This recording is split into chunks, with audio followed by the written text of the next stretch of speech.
Hörmətli televizor көрgüçülər, Dünya Uyğur Qurultayı Tor televiziyasının Naq Meydan proqramısına xoş gəldinglar. Mən İftixar Abdurşid. Növbəti Cənuət BDT Kişilik Hüquq Kengişinin 51-ci növbətlik umum yığını ötküzülayotgan bir paytda bugün, yəni 20 sentyabr Cənuət 3-dün burun saat 11-də Dünya Uyğur Qurultayı, Uyğur Sot Kollegiyası, Xalqara Kişilik Hüquq Xizmət Təşkilatı, Kişilik Hüquqni Küzətiş Təşkilatı, Dünya Xətar Asılıq Millətlərini Qoğdaş Təşkilatı qatarlıq orqanlar birlikdə Cənuətlik Axbarat Klubida Uyğurlarning məsuliyyəti, BDT doklati və Uyğur Sot Kollegiyasının hökümnaməsini ciddi hərəkətə ötküzüşünün zərurligini göstərdi degan temada axbarat e'lon qilish yig'ini ötküzdi. Tövəndə diqqətinizlər məzkur axbarat e'lon qilish yig'inining təfsilatida bo'lsin.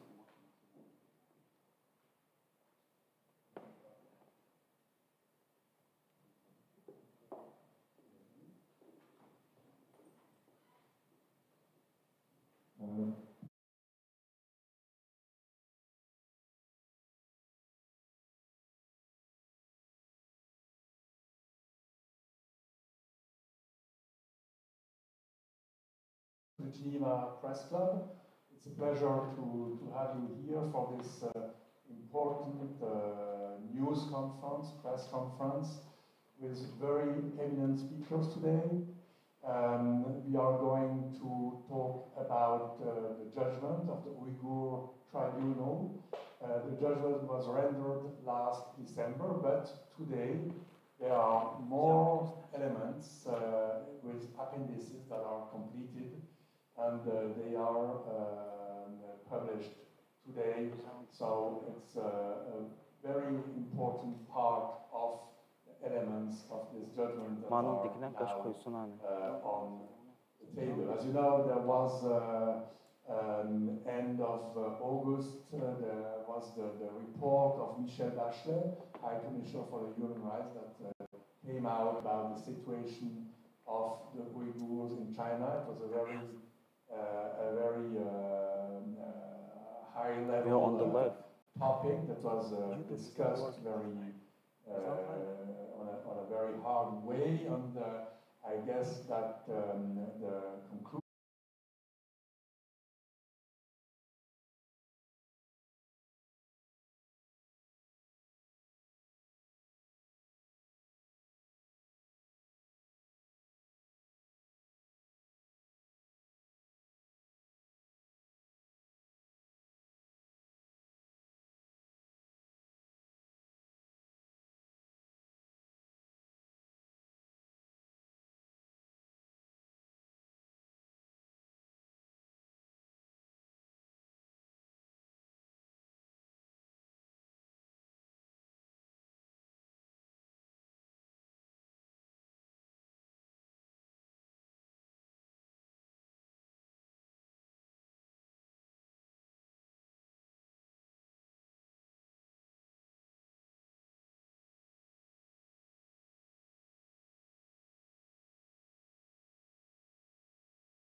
Tribunal's decision in December 2021, genocide. I'll then pose a few questions to move us to consider the critical question, what now? How can different actors in the international community use these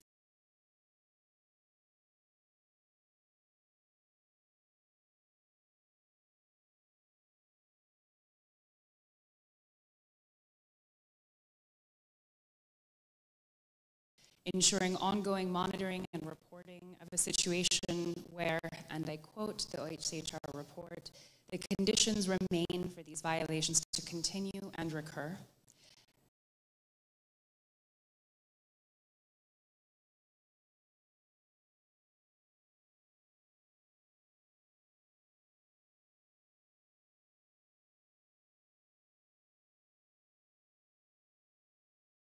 We'll then open the floor for the final half hour for questions. This will be moderated by our host, Pierre Rucci.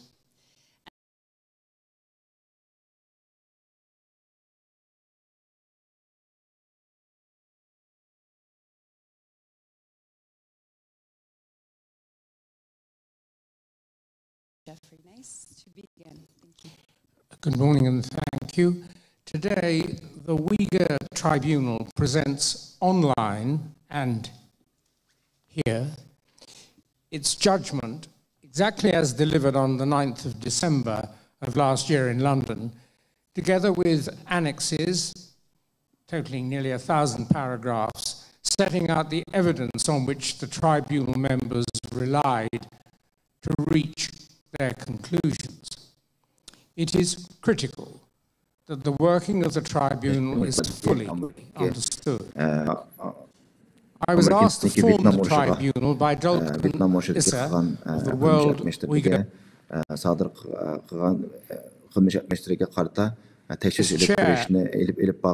Lord Burton, Russell John Paul, Khalag'ın tecrübelerine ve bilimlerine asılanlar sot mahkemesi idi. Barcha şuna o'xshash xalq sot mahkemeleri, milliy hukumatlar, xalqaro tashkilotlar ve xalqaro sotlarninki ko'rib chiqishi mumkin. Ammo to the Lord Bertrand Russell and Jean-Paul Sartre People's Tribunal of the 1960s that investigated crimes as it might interest the People's Republic of China to know, committed by the United States of America in the Vietnam War. All similar tribunals have dealt with issues which national governments, international bodies, national or international courts might have dealt with, but didn't. Usually because of or pressures in United Nations institutions. The Uyghur Tribunal ensured that it had complete independence by being formed of people who had no particular concern for or interest in the Uyghurs. A proposition that sounds wrong or even harsh. Xitoy hukumati bu Uyg'ur sud mahkamasininki qaroridan nihoyat rahatsizlandi. U hattoki butun dunyo jamoatchiligida xalqaro sudlarda Dunyo Quruq qurultayini shundoqla Dunyo Quruq qurultayini va shundoqla meni va Mej afandining shaxsiyatiga hujum qilish orqali bizninki bu sud mahkamasining qarorlarini yo'q chiqarish, yolg'onchilik chiqarishga urindi va unda qilish bilan bilan bir yerdagi polat paketlar oldida Xitoyning Uyg'urlar qilgan jinoiy qilmishni yoshib qolg'ili bo'lmaydi. Tribunal's judgment went further than most other such tribunals in confirming its non-activist, neutral, objective character.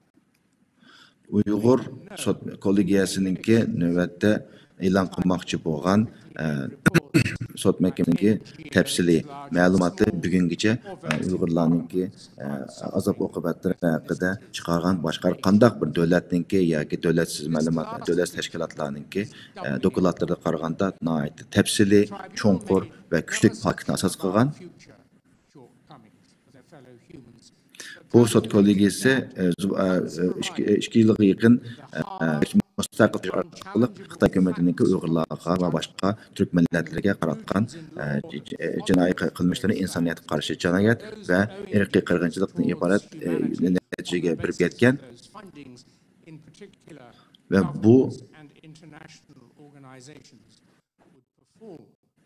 ve bu karar çıkarış kaidesi ve asaslangan kanun tertiple mücadele olan yüz bergen irqiy qirg'inchiliklarni tekshirish, delilleş ve onun qarta yakun çıkarışdan ibaret qo'llangan tertipler ve kanuni bilimlerge asasen çıkan bulup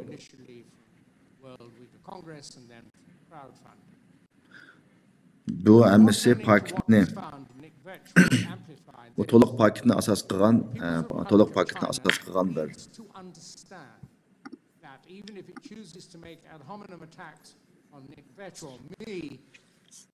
shuning uchun bu Uyghur sot mahkemesidagi qarorga har qanday fikri bo'lgan taraf mana bugun biz e'lon qilmoqchi bo'lgan bu dokladning ichidagi tek paketlarga nazarini aldığı buldu. Bütün so'ralgan savollarning javobini uning ichidan topa oladi.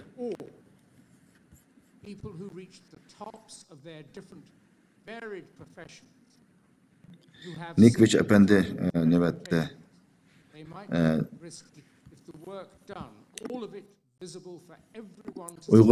Uyghur sot kollegiyasi faqatlam o'ziga ta'minlangan paketlarga asosan ish ilib bordi ve bu xalqaro qonunninki o'tirib qo'yilgan jinoyatlarga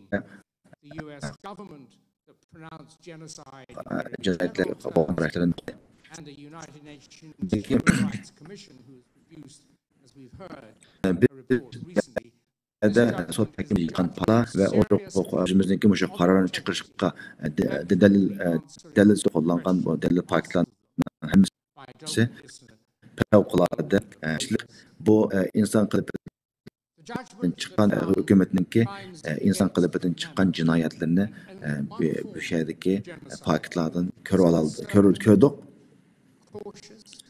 Bu insan Birleşmiş Milletler Teşkilatı İnsan Hakları Ali Komisyonunki Şahin Beşarxan'ınki qo'ygan dokument qo'ygan e'lon qilgan reportidimi, dokladidimi biz o'xshash shunga o'xshagan biz topgan dalil isbotlar va paketlarni bu yerda ko'ra oldik.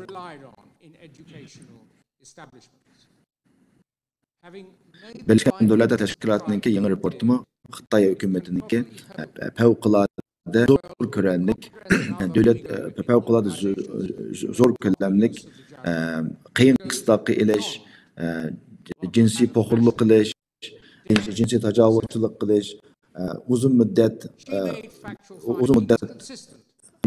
mahkum so'lab qo'yish, bani ota-onalarni ayirish va shunga o'xshash tilga osim odamniki badani shurkindigan bir jinoyatlarni sodir qildi.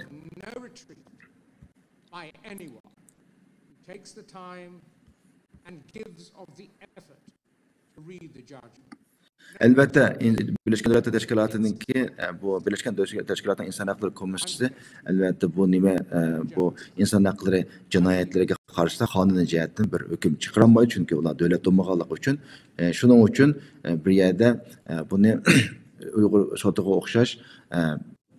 okşaş bir sot mahkemesininki Xitayninki ilip bakkan bu cinayetlerini hakikaten sotlap ve onun için bir karar çıkış mecburiyeti ve ihtiyacı tug'ilgan. Birleşmiş Milletler Teşkilatı o'zininki Xitoyga ait muhim bo'lgan e'lon qilgan lekin Xitoy Cumhuriyetimi 131 betlik dokladni derhal e'lon qilib, Uyg'urlarniki ne kadar yaxshi yashayotganlik iborat yalan paketini o'tirib qo'yish qilishdi. Ve Uyg'urlarga qanday yaxshi qaraydiganligini, ularga qanday yaxshi muomala qilganligini iborat yalan paketdan o'tirib qo'ydi. These are not anonymized occurrences. They are Xitoy hukumati qonun bilan idora qilingan bir hokimiyat, bir hukumat emas. And it happened to people the tribunal had evidence from. Eğer Xitoy hukumati haqiqatan o'zi shu dokladlarda o'tirib qo'ygandek Uyg'urlarga baxt saodatli hayotni baxsh etgan bo'lsa, u o'tnonga paketlarni qo'ya olish kerak. Biz o'tirib qo'ygan paketlarninki shu Uyg'ur sotida o'tirib qo'yilgan shu paketlarninki va Birlashgan Davlatlar Tashkilotining inson huquq komitetiniga o'tirib qo'ygan paketlarga qarshi paketlarni o'tirib qo'ya olish kerak. Issued by UN High Commissioner for Human Rights, Michelle Bachelet, sets out much of the same evidence.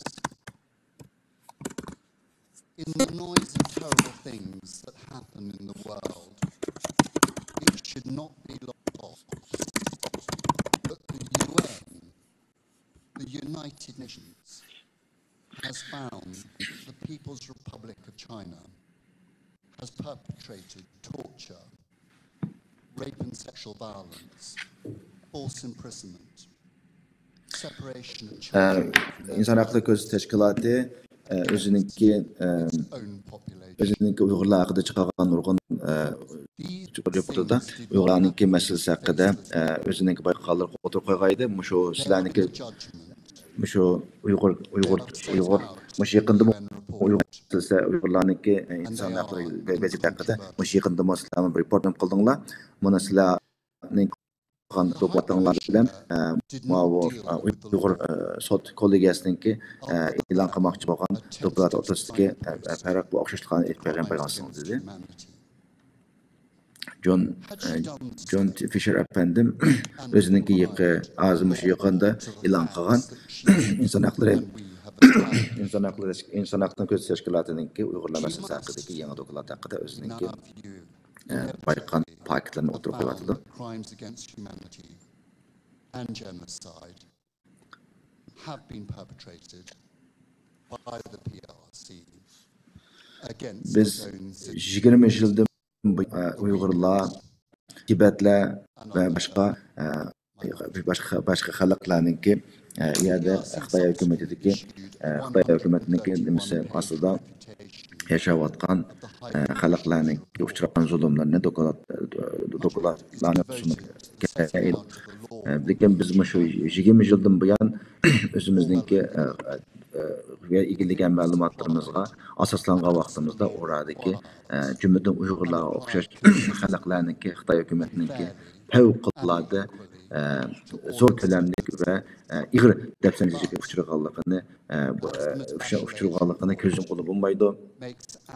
Xitoy hukumati eng yangi texnikalardan foydalanib Uyg'urlarga bo'lgan zulmini misli ko'rilmagan darajaga chiqardi. Tashkilotda inson haqlari oliy komissiyasining yangi raportida bizlar bayqagan paketlar ve bizde bakılan dep kelgan ma'lumotlar noktalarını oturup koydu. Biz bundan memnun olduk. Dünya Avrupa Kurultayı, Uygur Sot Kollegiyası ve başka Uygur meselesi hakkında hizmet kılayotgan teşkilatlarımı, ularning tapgan paketleri elbette bu noktanın ait yo'rtib berdi. And it does not. It's a simple question. Thank you, Sarah. To be on this panel with my distinguished colleagues. And it is true that last year we issued a report as Human Rights Watch finding that the systematic repression perpetrated by the Chinese authorities against Uyghurs and other Turkic Muslims rises to the level of crime. Ben hem de sözünü Dünya Avrupa Kurultayı'nın reisi Dolkun Esa Efendi'ye vermekçi. Nurgun insanlar Birleşken Devletler Teşkilatı Ali İnsan Hakları Ali Komisyonunki ve şundakla Uygur Koligesininki hükümü ve kılatlarını karşı aldı. Bu hıhtımkı Uygur Sotmak Koligesininki bu reportu Uygur İnsan Hakları vaziyeti hakkında nemelerden direkt verdi. Onundan başka bu meselenin halklarda anlatışqa ve halklarındaki bu tedbir qo'llanish uchun qanday pozitiv unumlar var deydi. Hürmetli hanımlar, efendiler.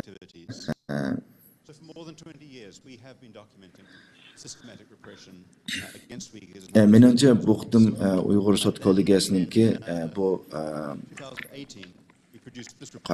hıhtımlık bu yığını nait del vaqtida açılgan ve mühim bir faaliyet. Biz şu yığını açıvatkan şu vaqtida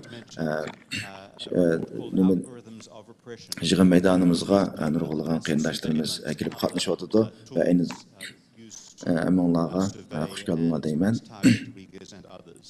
Eğer Birleşken Devletler Teşkilatı İnsan Hakları dokalarda qaradigan bolsak, bunun da Uygurlarni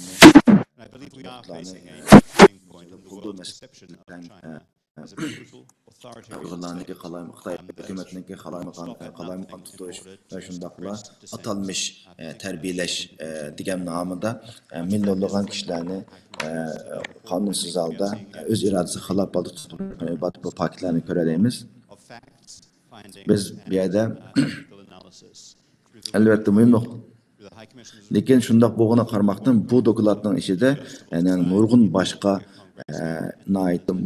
muhim nuqtalar tilga ilinmagan Birleşken Devletler Teşkilatı Ali İnsan Hakları Ali Komisarınınki bu reportlarda muhim nuqtalar. Mesela elbette bu reportlarda Xitoy hükümetininki Uygurlarni o'zi xohlagancha tutib turish qilayotganligini degan bo'lsa-mu, garchi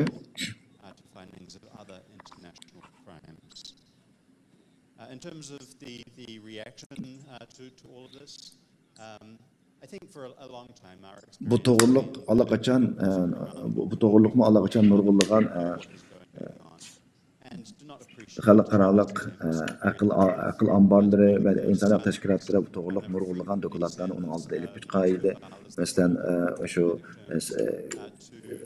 sun'iy amra rasmlarini tadqiq qilish orqali ve shundaqla Xitoyninki o'zi e'lon qilgan nopos strategiyasini ko'zitish analiz qilish orqali Xitoy hukumatiniki bu yerda yillardan beri inson qalbidan chiqqan qabih usullar bilan zo'r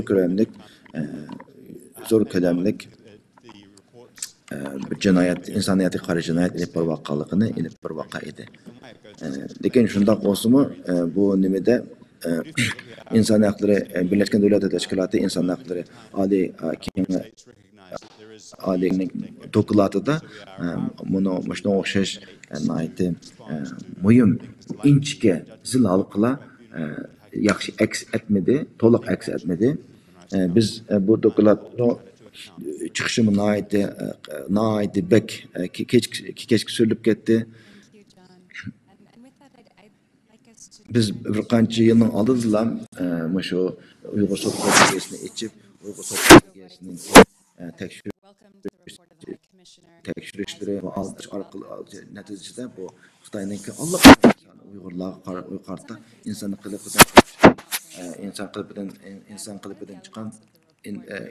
qalbidan chiqqan irqiy qirg'inchilik qilib boqqanligini ilib yiqqan debatga edi. Bunun degan nurg'u biz bu Uyg'ur sud mahkamasi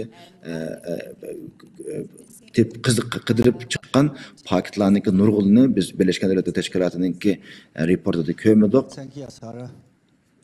And thanks all speakers, Sir Jeffrey. Xitoy hukumati Xitoy hökuməti bu Birləşmiş Millətlər Təşkilatındakı Uyğurlar haqqında çıxarğan dokladını çıxarmaslık üçün və bu dokumentning çıxqan təqdirdə onunki özününki mənfəəti üçün bək bezyanlıq bulmaslık üçün nəhayət jiq küçəb gəldi. Özününki Birləşmiş Millətlər Təşkilatındakı iqtisadi gücüdən faydalanıb Birləşmiş Millətlər Təşkilatındakı müstəqil qarar qilishigə, müstəqil iş bəcirishigə, müstəqil tekşif tədqiqat edib berishigə to'sqinlik qilib keldi. Elbette bu dokument nəhayət mühim dokumentdir biz alındı. Uyğur məsələsiningki gerçi bir qismini olsa yaxşı anlatqan əksəriyyətən bir hökumət, lekin bu dokument çıxqandan keyin yana biz xalqaro cəmiyyətninki nəhayət bu məsələyə sus qararlılığını qıldıq. Ular gerçi köplügən mətbuat bayanlarını bayan elan qılıb özününki bu Uyğur məsələsində bu məsələyə nisbətən qançalik köngül buluyotqanlığını gerçi o'tirib qo'ygan bo'lsa-mu, lekin bu faqatlam ig'iz gapni iborat, muhim qattiq tadbirlarni qo'llangan yo'q. Shuning uchun biz bu yerda o'zimizningki dunyoga qaratgan yordam sadolarimizni kuchaytirishimiz kerak.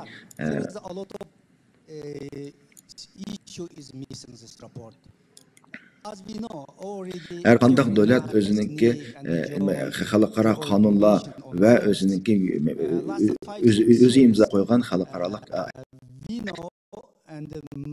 namlar yüz bergan vaqtda insonlarga qarshi jinoyat va irqiy qirg'inchilik yuz bergan vaqtida cho'qim tadbir qo'llanish majburiyati bor. Biz o'zimizningki faoliyatlar orqali davlatlarga o'zining majburiyatlarini asiga silish va u majburiyatlarni va xalqarалық kelishma anlaşmalardagi mas'uliyatlari bo'yicha tadbir qo'llanishga majburlashimiz kerak.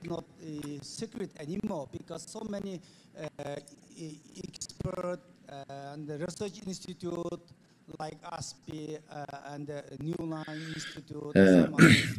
Bu Uyghur meselesindeki Uyghur qirg'inchiligininki insoniyatga qarshi jinoyatninki xalqaro bilinishiga va bugungi qabul qilishiga lager shoirlarininki favqulodda muhim roli bor. Biz mishada sizningki biz lager shoiri bo'lib sifatingiz bilan o'zingizningki lagerdagi ko'rgan bilgan o'zingizningki anlatgan bo'lsangiz. And separating Uyghur children from the family, ask this 1 million Uyghur children separate the Uyghur family. This is the scholar is already used the Chinese resource as some international resource, and it confirms this. This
report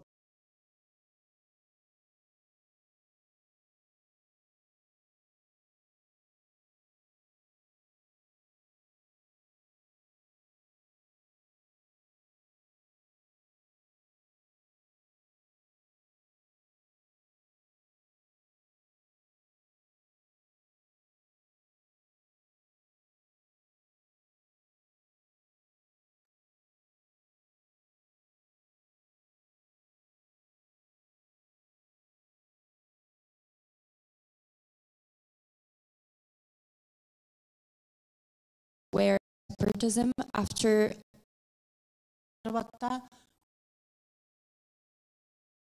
30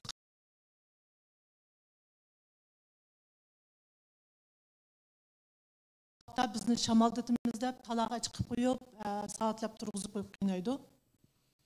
all the detainees in the camps were chained, and 9 people slept in a bed together. We were around 30-40 in a room, in a very tight room. When it was very cold outside, they would leave the doors and the windows open, and we would be very cold. Her qitim so'roqqa chiqqan vaqtida qo'limizni kaynichilab, ko'zni silib, beshimizga qari qalti kiygizib, tömür o'rindiqqa, ya'ni yo'lbasi o'rindiqqa put qo'limizni muqimlashtirib qo'yib turib, soatlab, hatto necha kunlab so'roq qildi. Every time they interrogated us, they would chain us, they would shuffle us, and they would put black hoods on our heads and interrogate us using different tactics. 2017 yılı 4. ayının 1. gününden başlap biz barlıq ayarlarını karvatqa zincirlep qo'ydi. Ben 20 gün zincirlelik tutudum. Benden başka ayarlar 2 ay hatta 10'dan artıq zincirlelik tutuldu. In April 2017, all the women detainees were chained to their bed. 2017 yılı 6. ayının 5. günü meni Derenbulaqqa joylashgan jazo lageriga yo'tkidi. Bu jazo lagerida 17 yaşdan 70 yaşgachalik ayarlar var. In June 2017, they transferred me to another camp where it was for women between 17 to 70 years old. Bu yerda bizga yilda 2 qitim vaksina urilgandan keyin nurg'unlagan ayollarning odatlari to'xtab ketdi. In this camp, we were vaccinated twice, and after this vaccination, a lot of women lost their menstruations.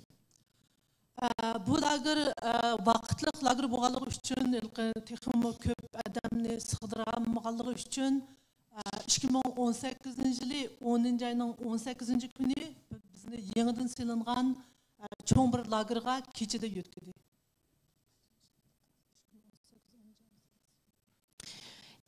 Because this was a temporary camp, in October 2018, they transferred us to another camp. Bu yerda bizni 4 odamni bir guruh qilib sot etishga boshladi 11. ayning 5. kunidan boshlab. Manga sot etib 7 yillik hukm e'lon qildi. In this camp, they put us in group of 4 and they sentenced us. 2019 yılı 3. ayının 12. günü saqchilar meni sharoiti yaxshiroq bo'lgan bir yerga o'rinlashtirdi. Bu yerda 3 er saqchi bilan 8 ayol saqchi men bir odamni ko'rsatdi. In March 2019, they transferred me to another detention center where 8 women police officers and 3 men officers were charged to monitor and surveil me. Ben 15 kilo o'riqlab, intayin ajizlab ketganligim uchun bu yerdagi mening vazifam yaxshi yeyish, yaxshi uxlash, televizor ko'rish. In this place, the conditions were much better. Because I had lost 15 kilos, I had the responsibility to eat well, to rest well, and to watch TV. Agar Xitoy hukumati meni mushundaq ojiz holatda Fransiyaga yo'l qisib qo'ysa, Xitoy hukumatininki sharq turk mushu oilamdagilar so'rab qilish tegishlik savollarning javoblarini menga o'rgatdi. Ular qanday javob beradigan bo'lsa, shularning shu degani bo'yicha javob beradi. In February 2019, I had the opportunity to speak to my family who was in France. And before I spoke to my family, the police officers taught me how to answer questions. 2019 yılı 8. ayının 19. günü Xitoy saqchilari mening pasportimni qaytarib berib, mening Fransiyaga chiqishimga ruxsat qildi. Ruxsat qilishdan burun shu yer ko'rgan, beshimda kelgan voqealarni hech qanday odamga tinmasligimni, agar desam shu vatanda qolgan urug' tuqqanlarimga xatir yetadiganligini deb menga tahdid soldi. On 19 of August 2019, I was given the permission to leave, but on a condition that I don't expose the things that I had witnessed inside these camps. That if I did, my family members would be retaliated against.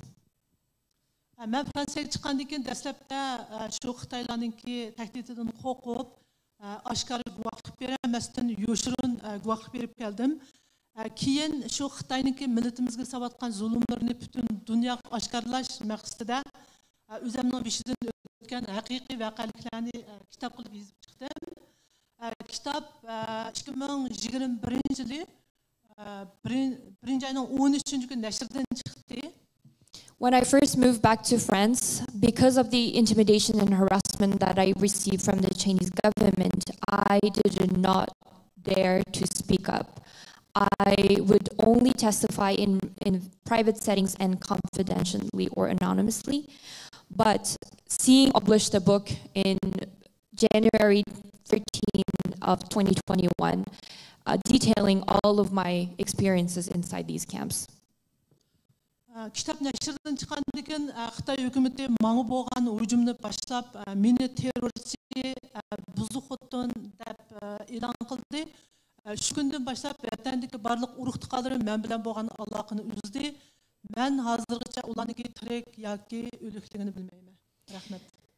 Since the day I published this book, the Chinese government has constantly attacked me and accused me of being a terrorist. Since that day, my family members cut all of their connections with me. Now I have no idea where my family is. I don't know about their whereabouts, whether they're still alive or not. Thank you.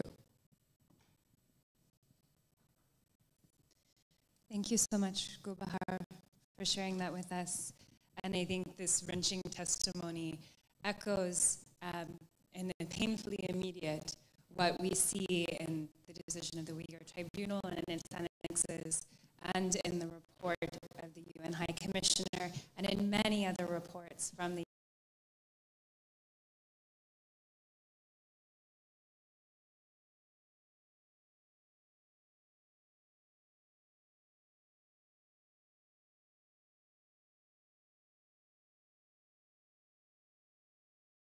to John. You mentioned briefly in your interventions calls for action from different parts of the UN, from different governments. And I'd like to ask you to elaborate a little bit more. How might the Council, which is meeting just down the road from us as we speak, take action to put China on its agenda, to potentially establish some form of mechanism or process to advance accountability? What might this look like concretely? Ve nöbet gazıqıdak müşkillerde Birleşken Devletler Teşkilatı'nınki Birleşken Devletler Teşkilatı'nınki 51. nöbetlik jığını ötküzülüp atıdı yenimizge şu hatta ve şundaqlan yürüktümü Birleşken Devletler Teşkilatı'nın umumi kuruluşu iltifamak. Elbette Uyghur Sot Mahkemesi ve şundaqla 10 insan devlet ve şundaqla Avrupa Parlamenti mu Uyg'urlar Xitoy hukumatining Uyg'urlarga qaratgan jinoiy qilmishlarni insoniyatga qarshi jinoyat ve şundaqla irqiy qirg'inchilik deb hukm qilgan bir vaziyatda turyapmiz. Hozir Uyg'urlarning vaziyati haqida iltibotga ko'p dokumentlar var. Nurg'un shu yerda beshidan ig'ir zulm kulfatlarni o'tkazgan qarindoshlarimizningki sergizashtlari var. Ko'p dokumentlar Uyg'urlarning masalasi haqida nurg'unlagan yig'inlar ve shundaqlar bo'lib o'tdi. Ve shundaqdan lekin yanilam bu dünya miqyosida bu hozir mush davlatga yurg'izilayotgan bu irqiy qirg'inchilik va insoniyatga qarshi jinoyatni to'sish to'g'riliq konkret qattiq tadbirlar qo'llangan yo'q. Bizniki bu yerdagi talabimiz bu yerdagi davlatlarningki ig'izlarlam bu masalaga ko'ngil bo'lganligini deb qo'yishlarlam bu yer o'zininki majburiyatiniki mas'uliyatniki tugmaydiganligini eskartib qo'yishdan iborat albatta. Albatta biz ko'ryapmiz bu mamlakatning ichidagi vaziyatlarni ig'ir bo'lgan va shundoqla mamlakatning sirtidami muhojirlar g'arbida mayli Tayland bo'lsin, mayli boshqa Saudiya Arabiston va yoki boshqa taraflar bo'lsin and other international Uyg'ur kiborlarga yurish voqealarni ko'ryapmiz. Uningdan boshqa Uyg'urlarni qul emgak ishida ishlatayotgan qilmishlarningki qilmishlarni keng taralib ketildi. G'arblik korxonalarniki, cho'ng korxonalarniki bu Uyg'ur qul Uyg'ur emgakidan foydalanayotganligini ko'ryapmiz. Biz bu yerdagi qildigan ishlarimiz dunyo jamoatchiligininki, xalqaroliq dunyo jamoatchiligininki, siyosatchilarniki va iqtisod sohasidagi korxonalarning va shaxslarning qilgan nurg'un xizmatlari bor. Biz bu yerdagi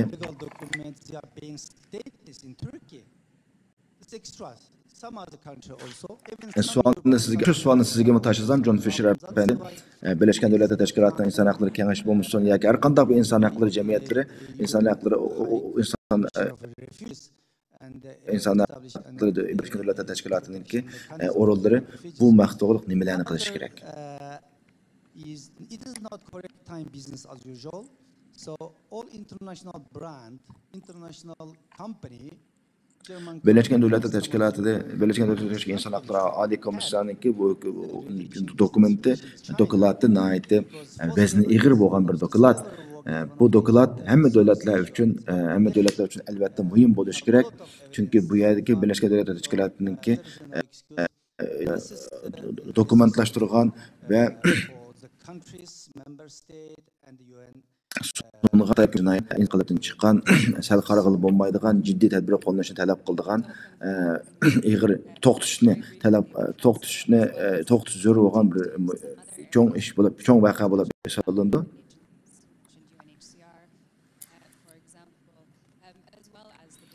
Uyg'urlarningki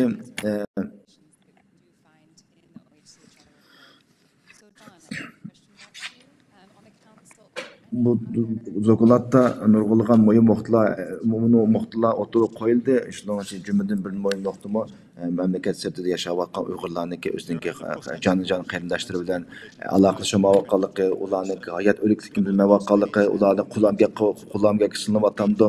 Uningdan bilmayotganligi bularningki o'zininki haqqi o'zining qarindoshlari bilan aloqalashishni qayta aloqalash haqqininki bo'lganligi qo'l keltirishimiz kerak va shundaqla Xitoy hukumatininki Uyg'urlarga va boshqa turk musulmon qavmlarga sodir qilgan bu kechirgil olmagan jinoyatlarni cho'qim so'roqqa kirish kerak. Bu yerda bir qancha Birleşken Devletler Teşkilatı'nınki aloqador organlari bor ve ularninki o'zininki xizmat tavasiga tushadigan nurg'un vazifalar bo'ladi. Shuning uchun Birleşken Devletler Teşkilatı'da bo'lsin ve shundaqla har qaysi davlatlarda bo'lsin ular shu kengashlariga ahtinomlariga imzo atgan. Shuning uchun bu yerda millatda Birleşken Devletler Teşkilatı'da olan bo'lsin boshqa davlatlarda nurg'ulg'an imkoniyatlar bor hamda shu imkoniyatlarni qo'ldan yetib keldi.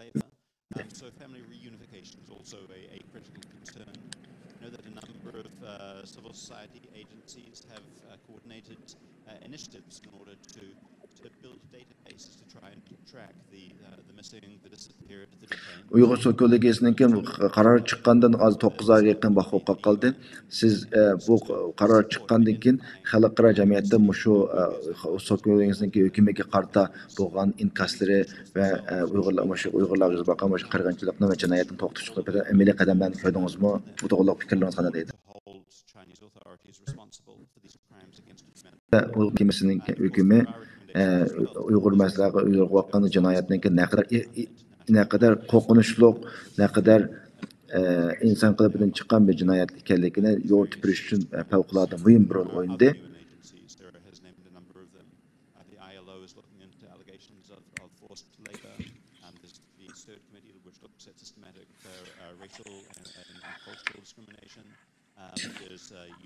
Biz bilimiz xalqaro jamiyatda xalqaro qonunlar bo'yicha Xitoyni so'qlaydigan navbatda bir imkoniyatlik yo'q. Masalan, xalqaro adolat mahkamasi va xalqaro jinoyatchilar mahkamasi Xitoy hukumati uning a'zo bo'lmaganligi uchun u narsani ularningki bu jinoiy qilmishlarini yuqoridek xalqaro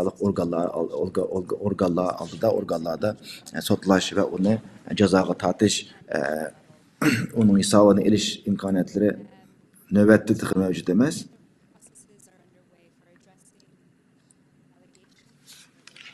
Lakin bu aynı zamanda dünyadaki insan hakları, dünyadaki halkaralık kanunlardaki tıkı mevcut olan yoçuklarını gösterdi ve dünyadaki devletlerninki bu yoçuklarını itiş için erkek kılışınınki zürürlükini gösterdi.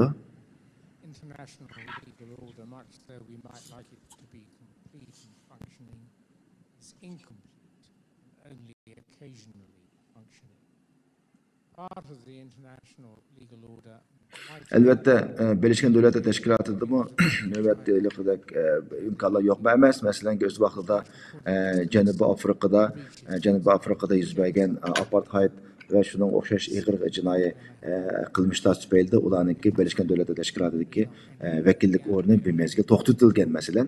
Şunun için bir yerde izinişlik tegişlik yolla aldığımız artık.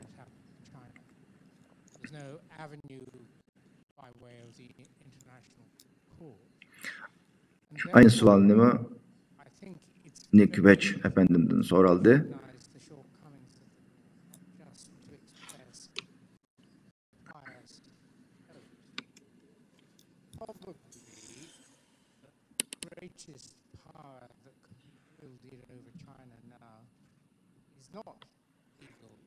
Xitoy hükümetininki meyle xalqaro qonunlar olsun yoki o'zining yerlik qonunlar olsun o'zining xalqiga bexatar, amin va bir hayotni ta'minlash majburiyati bor.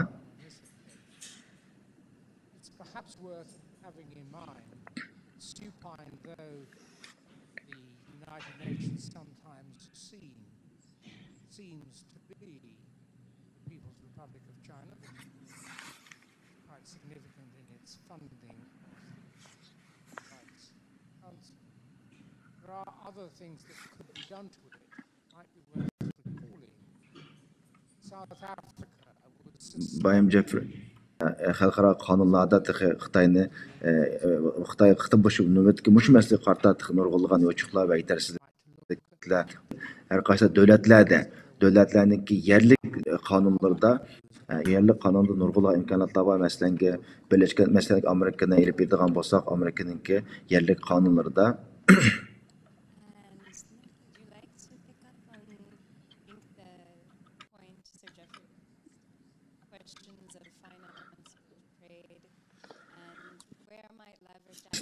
Amerika'nın elib yedigan bo'lsak, yerlik qonunlarda müşriki qirg'inchiliklar, ağır qirg'inchiliklarga qarshi turish va uningki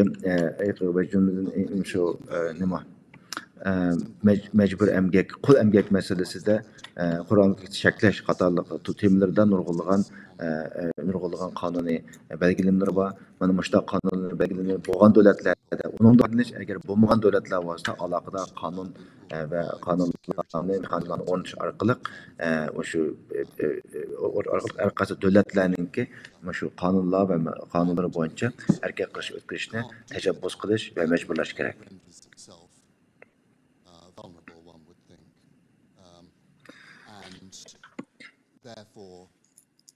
Gülbar Hanım'dan soravatdı, siz için bu adillik qanday olsa adil bo'lgan bo'ldi, adillik nimani direkt kurdu Xitoy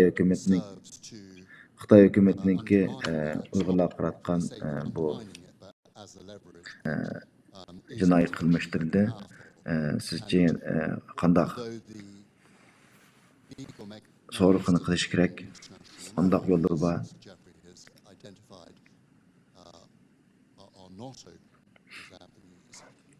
There is plenty of domestic law in a whole range of countries where that pressure can be applied, not least of all in the United Kingdom, the Anti-Slavery Act, we have the Forced Labour Bill in the United States. So the legislation exists. The question is it enforced? And do companies, do medical establishments, do educational establishments understand that they are breaking the law if they buy goods and services which have been procured by means of, for instance, slave labor, as forced labor, as we have identified, and indeed the Commissioner has. So it's about enforcement of those laws and making the business community and other communities understand that they must abide by the law. Thank you. So we've talked a lot about accountability and efforts to seek to hold perpetrators at all levels in the Chinese state accountable for the actions that laid out in monitored and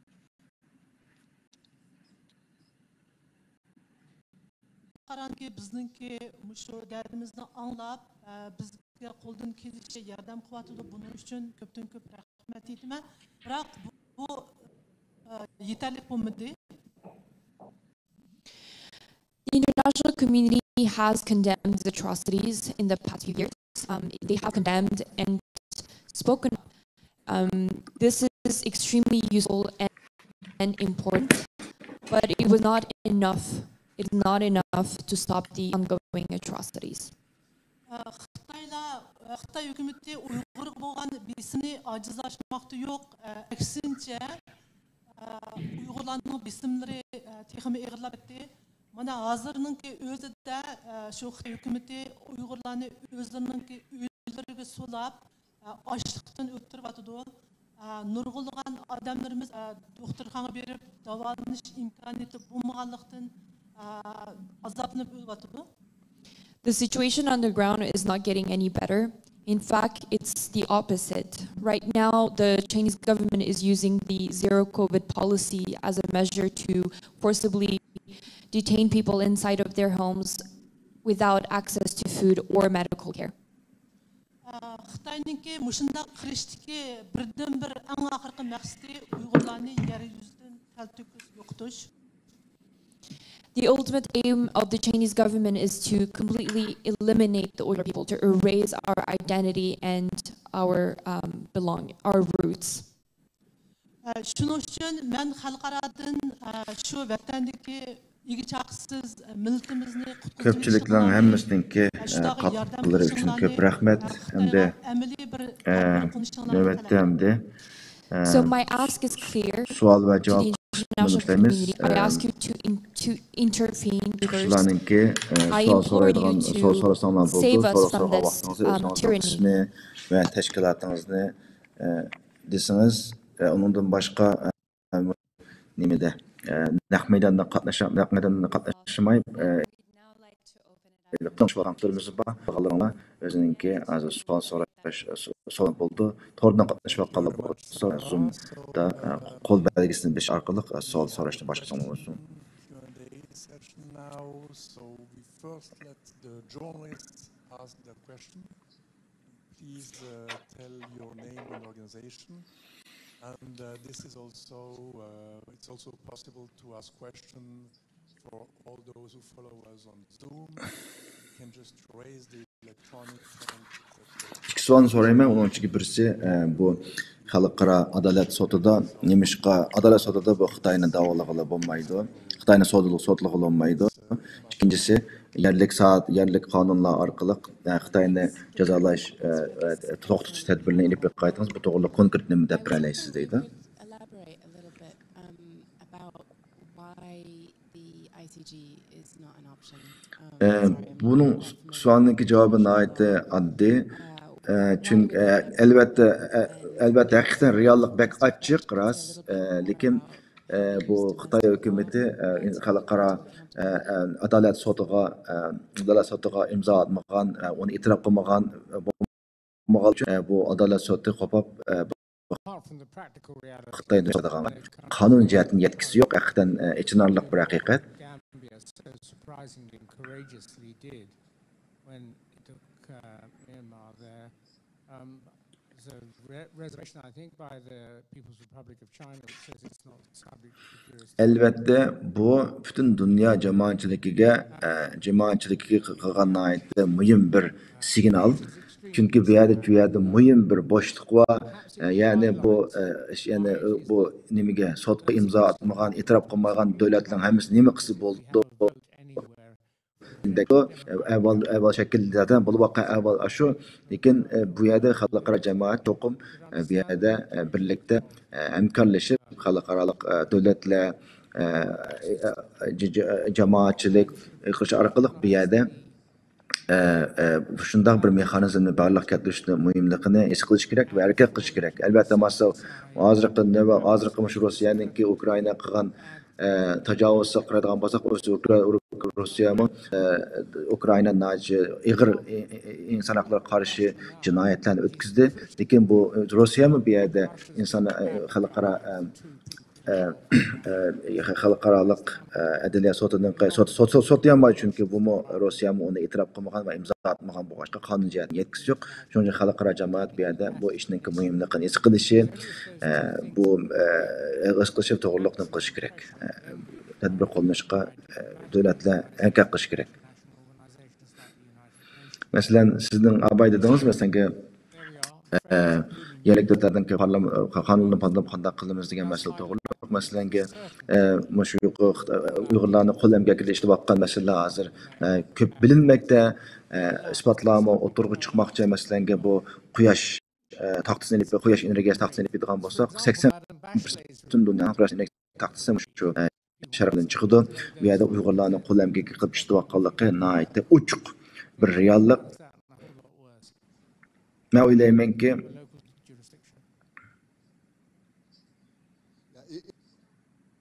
if I use an example, probably best just illustrates it best. So that there's a huge demand.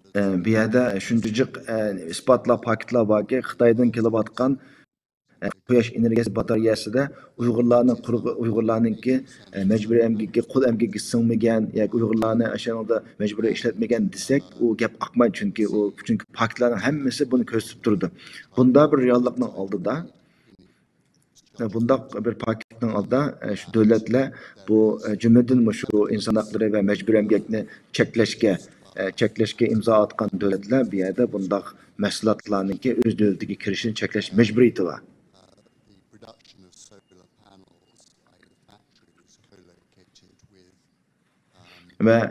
Ve nurgulgan devletler iştiğan meselelerni setiş, import qilish mesele ko'rilgan bo'lsa, uni jazolaydigan imkoniyatlar var. Bundan mesela foydalanish kerak. Shuning uchun qonun bu yerda bor, imkoniyat bu yerda bor. Buni ham ishlatishga bog'liq. Reuters New York Times'ninki bir muxbiri so'z sordi.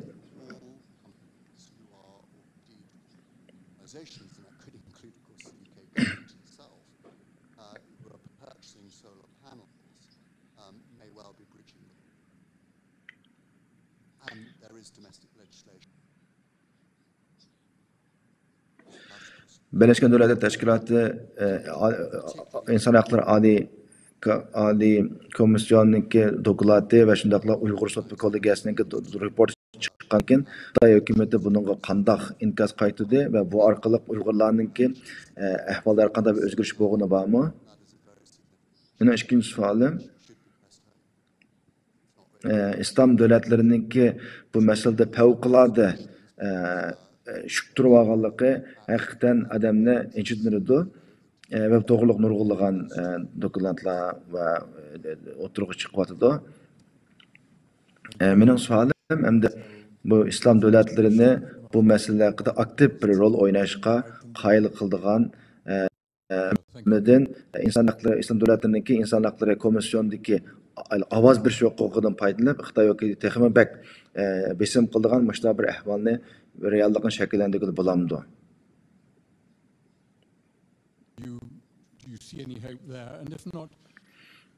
Bu vaqtda islom davlatlarininki pozitsiyasini o'zgartirish uchun bu pozitsiyasini o'zgartirish uchun bir qildigan ishlar bormi? O'zgarish imkoniyati bo'lishi mumkin. Mening ko'zlashimcha, bizning ko'zlashimcha Xitoy hukumatiningki bu masala Uyg'ur sud kollegiyasiningki va Birlashgan Davlatlar Tashkiloti oliy komissariyatiniki dokladiga nisbatan to'liq rad qilish, yolg'onga chiqarish ve onu ko'zga ilmaydigan bir pozitsiyada javob beryapti. Bu Xitoy hukumatininki bu masalada qanday bir qattiq bo'lganligini ko'rib olish tez emas.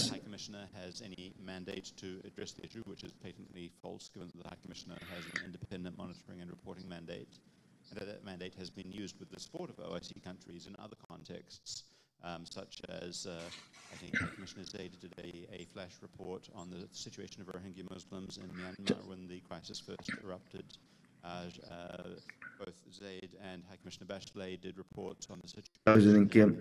Birleşken Devletler Teşkilatı'ndaki vaktaşları ve imkanattan faydalanıp bütün yerlerde Uygurlarınki nöbetlik vaziyette yalğanlarını taktıvatıda Uygurlar qandaq xuşal xuram yaşaydı, ularning usloyini avatqan degandagidek rasmlarini hayat saxta güzel hayatlarını ko'zish orqali boshqa davlatlarninki ko'z qarashini o'zgartirishyotidi.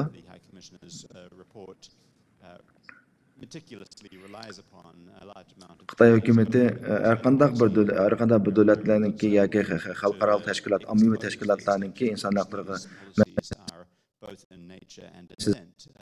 qandashlarga dokladlarga hammasiga o'rtaqlam rad qilish, yolg'onga chiqarish pozitsiyasida javob qaytaryapti.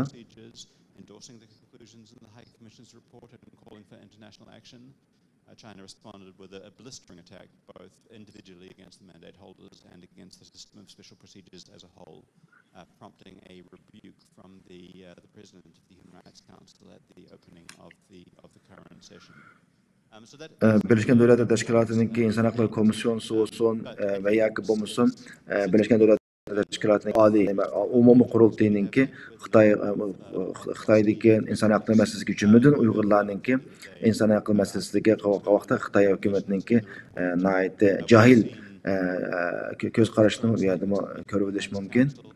Both joint statements at the Human Rights Council and at the General Assembly expressing concern at the situation in Xinjiang, and counter statements by China, often delivered by Belarus or Cuba,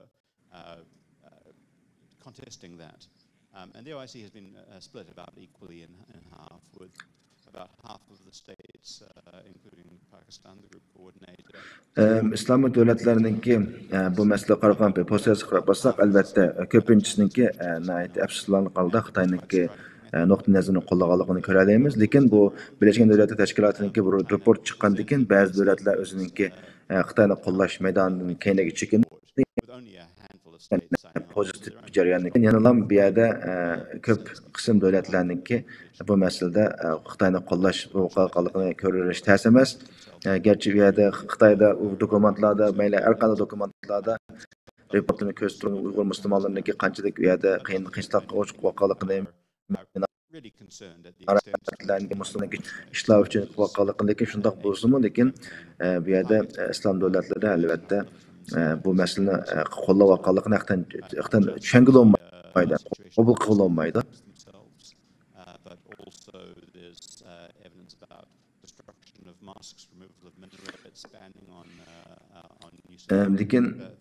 Lekin bu devletlerinki qaylı qilish xizmatlarini ishlashni to'xtatib qo'ymaslik kerak. Çünkü And so all of these, I think, add up to a situation where we are hopeful that should there be a resolution at the Human Rights Council session, we're not necessarily expecting OIC. Xitoy hukumatininki Uyg'ur sud mahkamasiga uniki qarorga chiqargan nimasida haqiqatan qattiq va qattiq bo'ldi. Which has spoken out fairly consistently, has joined previous joint statements in New York, and delivered a strong statement in its national capacity under item 2 when the High Commissioner's update was presented, expressing concern at the findings of the report and backing further action. Uyghur kollegiyasida ochiq oshkora maydonga chiqqan ularninki masalan bu xalqaro inson huquq ko'z tashkiloti va boshqa dokladlarda bu yerda guvohlarning shohidlarninki nomi yoshirilgan bo'lg'achqa ularning kimligini bilmish mumkin, lekin bu Uyg'ur sud mahkamasiga guvohlik berganlarning hammasi maydonga kirib maydonga chiqib o'zining nomi bilan chiqib qildi. Bu yerga shohidlar maydonga chiqib Xitoy hukumatiga o'zininki paketlarini o'tirib qo'ydi, lekin ham aynı zamanda Xitoy hukumatiga Xitoy shuni jakaldiki, agar mana bizni ko'rayotgan zolimlar biz guvohlik bera olamiz, sen agar buni qilmadim degan bo'lsang bizdan chiqib bizdan chiqib sen bu yerda bizdan davlatlasha olamsan degandek bunda qarmonliqlarni ko'rsatdi, lekin Xitoy hukumati bu yerda qarshi paketlarni ko'rsatib chunki zulm qilib insonlar xalqaro davlatlarni bo'lash parchalashga harakat qilib kelyotdi. Would a respectable country say, oh, come on now, you saying that, come in and have a look and you'll see how wrong you are? Or would it say, we're alone? But the one thing they have never done yuqunqi nurg'ulg'an dokladlar chiqqandan keyin Xitoy hukumatining noyat joylar bilan qarab ko'ryapmiz. Bundan boshqa bir yangi bildiganlarimiz bormi? Albatta Xitoy hukumatining jazolarni taqig'anlik to'g'riliq hech qanday bir kesin bir ma'lumot yo'q. Lekin hozir chiqayotgan hozirgi bilinayotgan manbalar bu yerda balki so'lvatgan insonlarning lekin u deganlik lager sistemasi amalda qoldi. Xalqning beshidagi zulm madaniyatning yo'qotilishi qalbiga savobli qo'shtat bo'shab qolgani kichiklab qoldi deganlik bo'lmaydi. Bu to'g'riliq nihoyat ma'lumotlar az ve to'qinishliq. Shuning uchun bu to'g'riliq nihoyat aniq bir ma'lumotlarni bilmaymiz.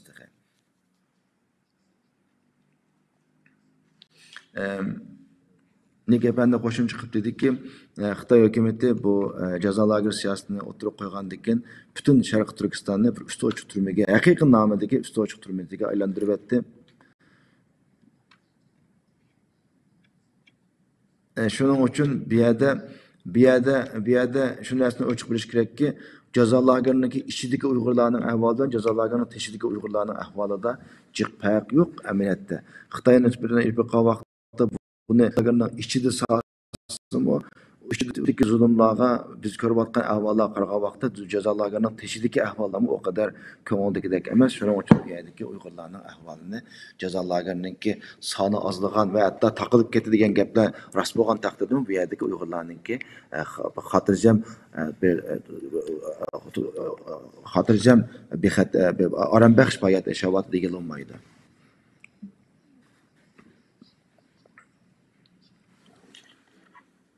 Xitoyning qanday pozitsiyasi bo'lganligi va nimaning o'zgarganiga to'g'riliq meningki suhbatlashtirim albatta o'ziningki nimalarini qo'tirib qo'yib qoldi. Mencha Xitoy hukumatidagi butun bu paketlarni yo'q chiqarib o'tishning o'zi haqiqatan hayron qoldigan bir ish emas. Chunki Xitoy hukumati azaldan boshlab hakimiyeti sürüp bir devlet. Hemimiz bilimiz biz şu hatta 2018 yılının oldida şu cezalarga siyasete oturup çıkan vaxtıda mı biz çünkü cemiyette mutaxassisler oturup vaxtıda Xitoy hükümeti yıllarda kategoriyalar ya bunda iş yok, bunda narsa mevcut emas deb. Lekin bu paketler 2018 yılı bu 2018 yılı Xitoydagi inson haqlari haqqında vaziyatini qarorlik tekshirish ilib borgan vaqtida bu yerda Xitoy hukumati anikendan Birleşken Devletler Teşkilatı'da aniken tuğsuzdan o'zining gapini o'zgartirib ya narsa tamam bor, lekin u ayliqdek bular davatqandagidek jazolarga emas, balki de u odamlarni tarbiyalab, kasbiy tarbiyalaydigan o'tir deb maçında da var. Onun en ilahlileri var, en yaxşı okuyan, en yukarı insan, en yukarı ilmi unvan alan kişiler bir yerde cezalarga düşken bar Pakistan hükümeti, Xitoy hükümeti bu yerde onun yalgancılığını yaratıldı.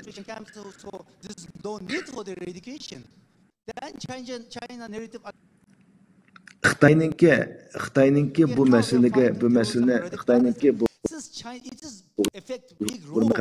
pozisyonu özgürtüş için bir yol var. O olsun çokum bütün devletler özünün siyasetini özgürtüş gerek. Bu bundaki etkinlikçi kuruk Uygurlarının mezdeki köngül bölgelikini ifade ettirdiğin kuruk gepler bilen ihsasçılıklarını bildirişler Xitoyninki hakimiyetninki bu Uygurlar vakan kırgınçılığın kağıl bulmaydı.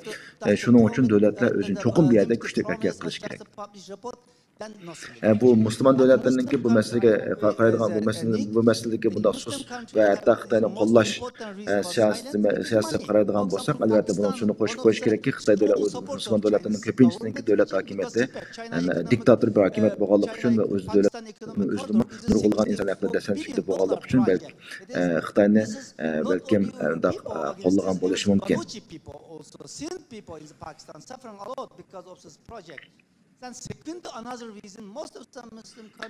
Bir jurnalist şunu sordu, İnsan Hakları Komisyonu'nun Ali Kengeşi, yeni saylangan Ali Kengeşi, Türk efendi bu nimede Ceneva'da emesken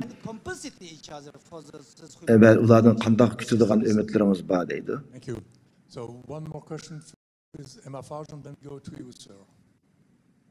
Thank you. A quick one. I know it's very early days, very early, but I was wondering if you have any reaction to the fact that Volker Turk, the new High Commissioner... Biz Birleşken Devletler Teşkilatı yeni Ali Komisarı Türk Efendi'ninki nimige yeni pozisyona onatkandan kim bu elbette ağır vazifeni üstüge ağırlığını his kıldı deb oylaymiz.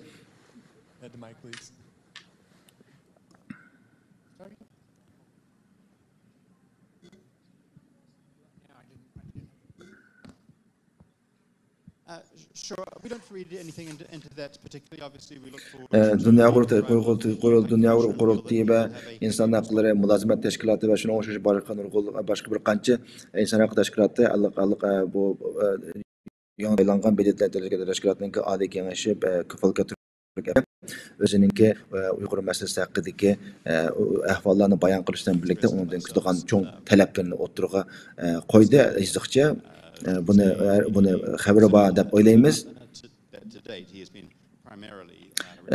Ve aynı zamanda bu ilgili İnsan Hakları Komisyonu'su Michelle Bachelet Hanım'ınki bu tiç yani Xitoyning tishiga tikib qo'ymagan asosda onun bilan bir hemkarlashish ve hemkarlash yo'li orqali bu yerdagi masalalarni hal qilish uchun bir javob tepish siyosatininki talto'kis vayron bo'lganligini talto'kis mag'lub bo'lganligini bu yerda eskartib qo'yishni umid qilamiz. Bu yerda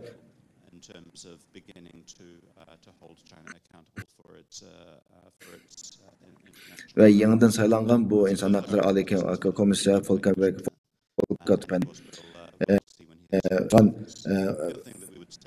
teşkilatlarınki ve zulüm uçlarının halklarınki efendimden kütüdüğün ümitlerin ait çok şunun için bu hukukun resmi ötküzü bağlandığın kim naiti çabdastık bilen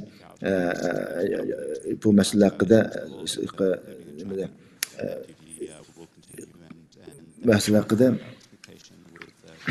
Ünsüz qalmasligini, sükutda qalmasligini, bu masalalarda gap qilish bilan birlikda qilib qalmasdan balki Birleşken Davlatlar Teşkilatı'nınki başqa organları orqali bu jinoyatninki to'xtalish uchun kuch chiqarishni umid qilamiz.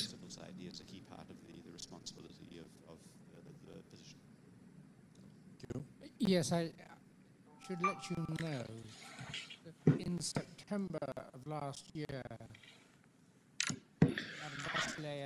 biz Uyghur Sot Kollegiyasi bo'lish sifatimizdan to'plagan barliq şahitlarninki dokumentlari, reportlari, şahitlarninki uchurlarining hammani yig'ib, uni elektronlik bir sansbirda ombir qilib tashkil bo'lgan ekan. Biz birinchi yo'lab vaqt o'tkazmay biz bu akvalda sunduk bizim Xitoydagi bizning dokumentlar, Xitoydagi inson haqlari, jumladan Uyg'ur vaziyati haqida bizlarning tuzilgan dokumentlar buni ishtonga deb biz izlab deb keldik. Had a very good meeting with staff where we provided them at their request very late in the day with further material. Outcome?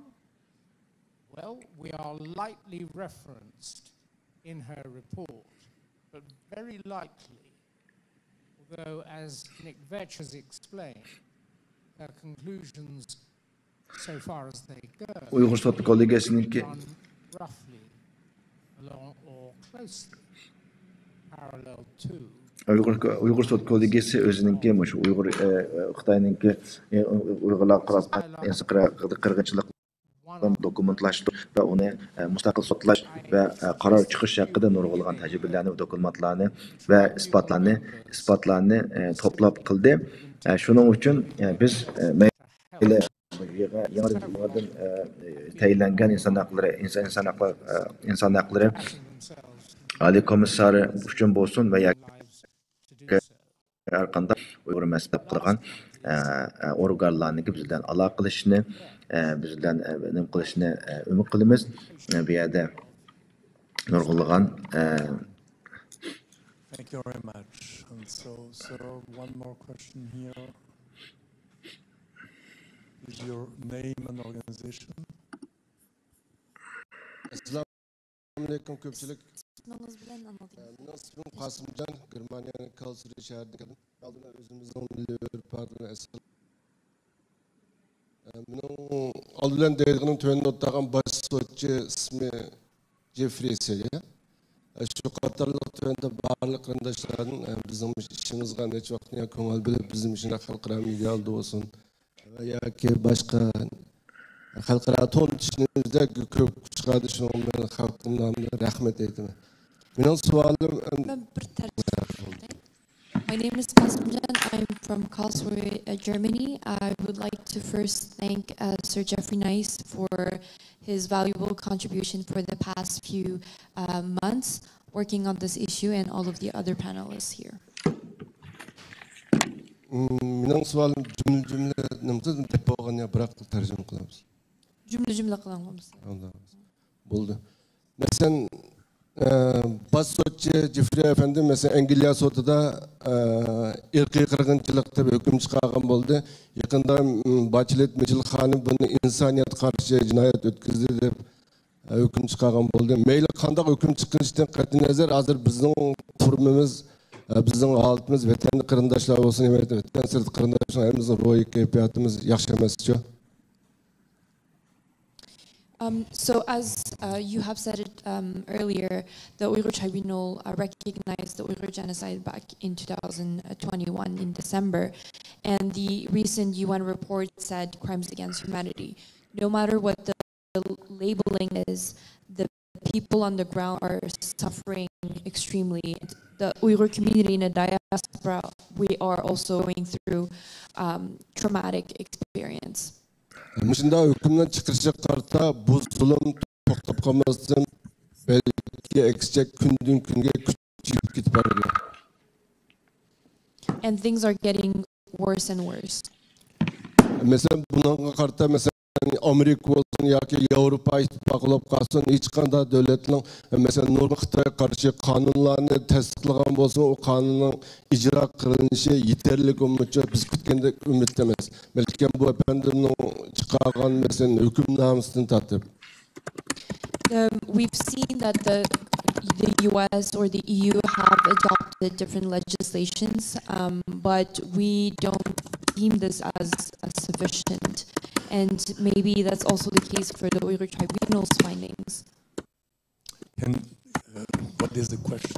Sualınızı sualı mesela 2000 en xatarlı geri 2030 yılga varganda Xitoy bizi üzül kızıl yok etmekçi.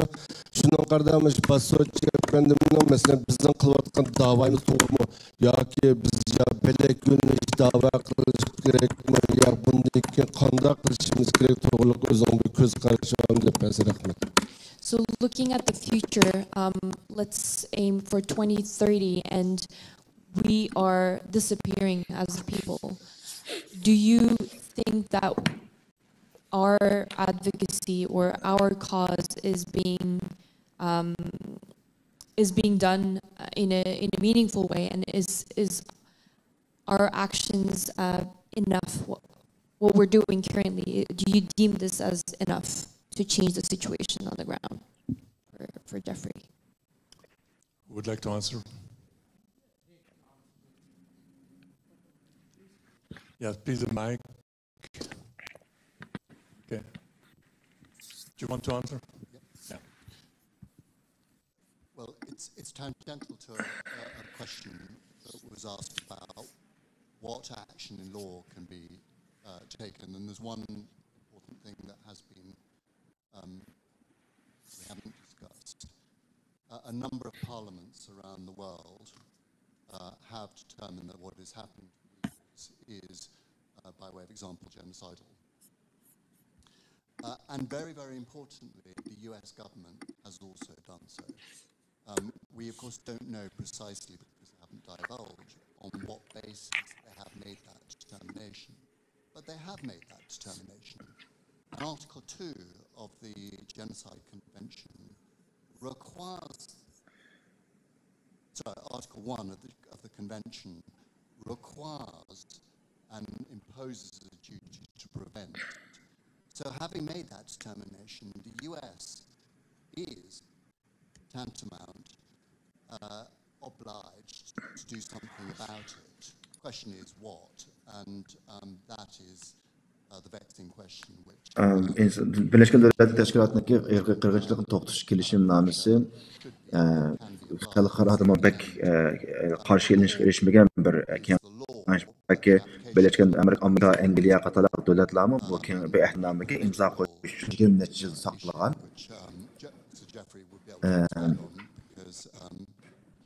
Been involved in that for many, many years.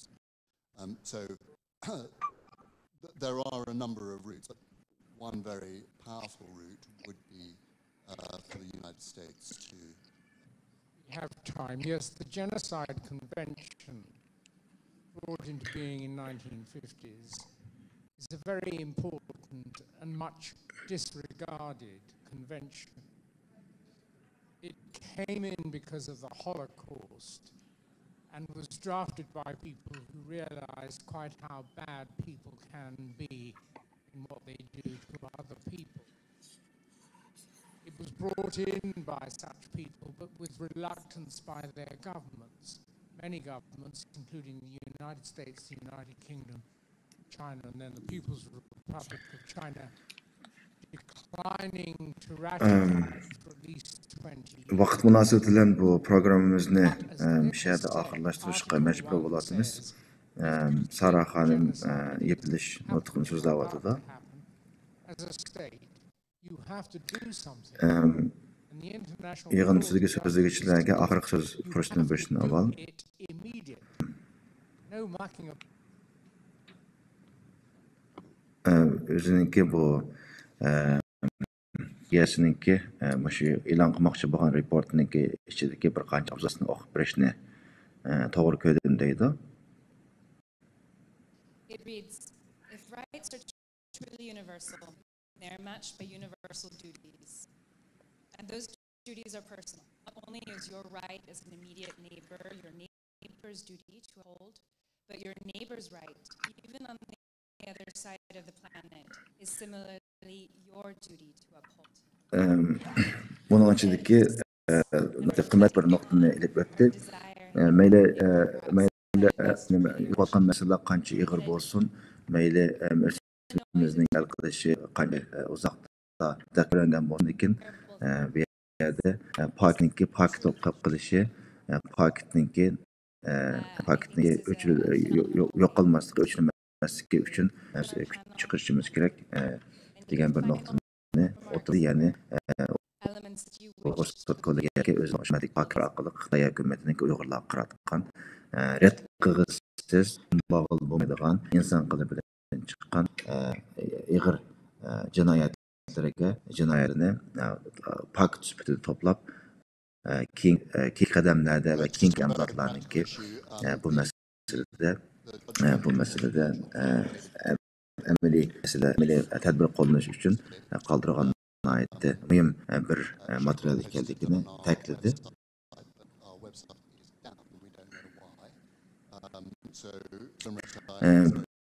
Uyg'ur kollegiyasining qarori shundaqlar eng oxirgi qitim bo'lsinmi,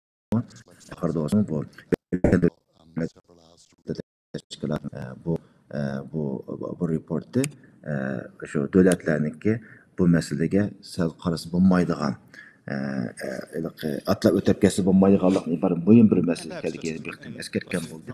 Amdiki masala hukumatlarniki o'ziniki qo'ygan ehtimnomlarga, shartnomalarga, o'ziniki yerlik qonunlari bo'yicha amaliy tadbir olib boradigan vaqti yetib keldi. And now it's up to states of principle from all regions of the world to hold them to account for their international crimes. The High Commission's report has been published. It lays bare the scale and the gravity of Chinese authorities' international crimes. China will wear that report forever. And we look to states, as of now, to take action to ensure that justice is delivered, accountability is advanced, and to defend the integrity of the international rules-based order. Thank you. Once again, thank you to all for joining us this morning.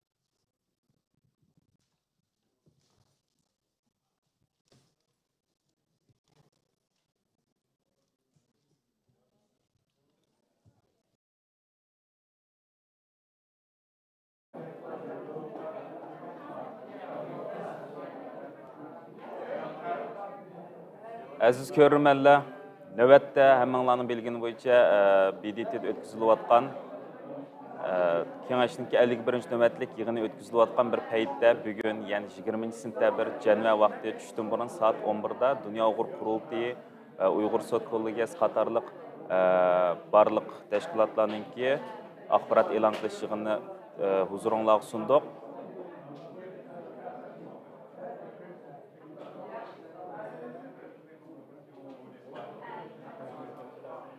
Huzuringizga sundiq.